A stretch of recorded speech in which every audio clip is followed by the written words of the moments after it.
Troy here with Lithogen. One of our customers asked for some information about the Geodevice SmartMag base magnetometer. So I'm going to unpack one here and show it off a little bit.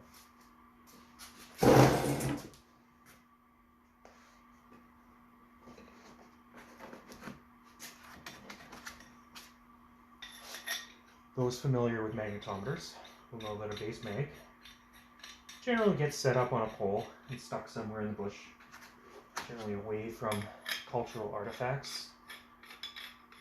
And I'm going to do this test in my shop, and clearly there's a lot of metal in here, shipping cases and shelving.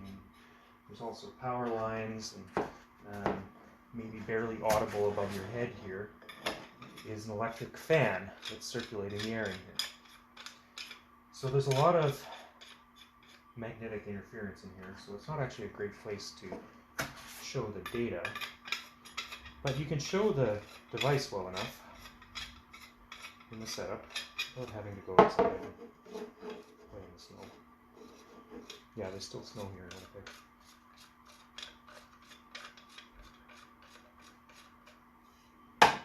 Winnipeg. It's just a basic tripod.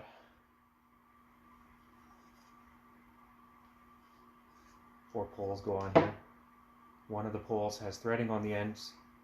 3 of them have just feet. It's easy to thread the sensor head on after the tripod is assembled. If you spin the tripod, you don't get tangled in the cable.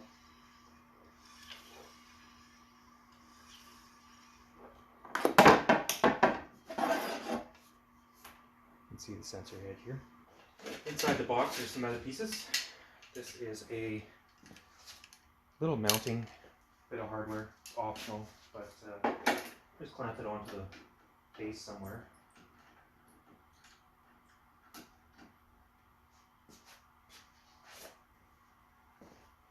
The actual electronics that control the whole thing, quite a lot smaller than some of the competitors' instruments.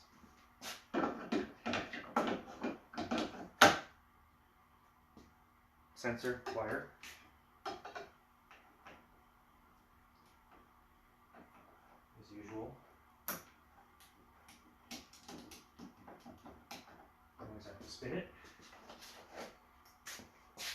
There is a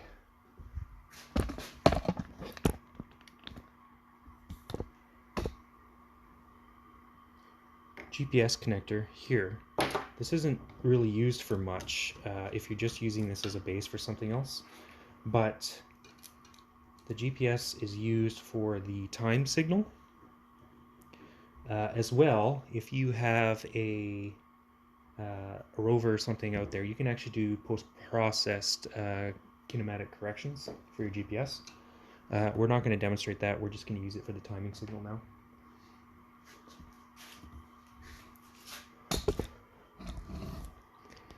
And we'll see how well his screen films.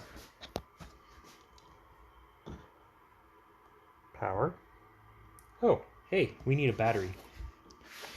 In the case, nice battery.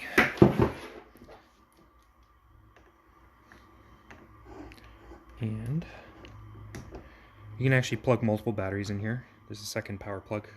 So you can put the alligator clip connector on there and put a car battery on or something, but this is a lithium-ion battery that will last all day. Alright, turning it on now.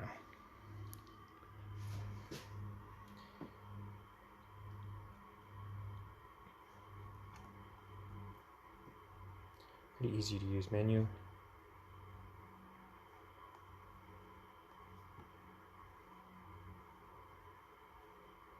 Right now we have the raw data turned off on GNSS, time zone, UTM.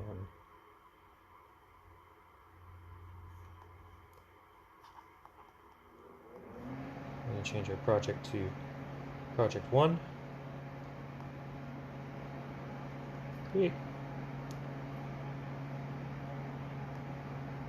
Looks like it's already there.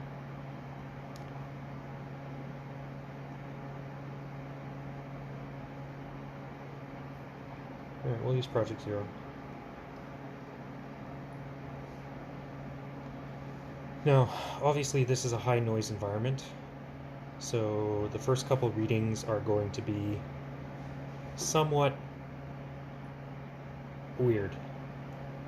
I expect the first couple readings to vary by like 1,000 nanoteslas until it settles in, and then it's going to vary by a little bit because we're inside a shop, and like I said, there's all these sources of noise here.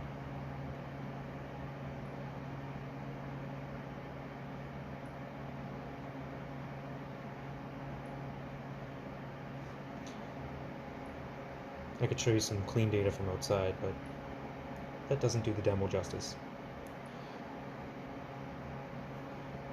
When you want to stop recording, click the power button, finish, power button, press and hold to shut off. Very straightforward little device. We're very happy with it. A lot of our customers like to pair it with their drones. In this case, I'm prepping it to pair it with the gradiometer. All right, next part of the video, awkwardly filmed as usual. We have the magnetometer and a battery. Plug battery in here. You can plug it in there too, doesn't matter. There's a connector labeled USB. Plug in the USB cable. Make sure the device is turned on. It won't communicate with the computer properly without the battery, without being powered on. Somehow USB has the magical property of being backwards 3 times. There you go. USB mass storage. And on the computer, you will immediately get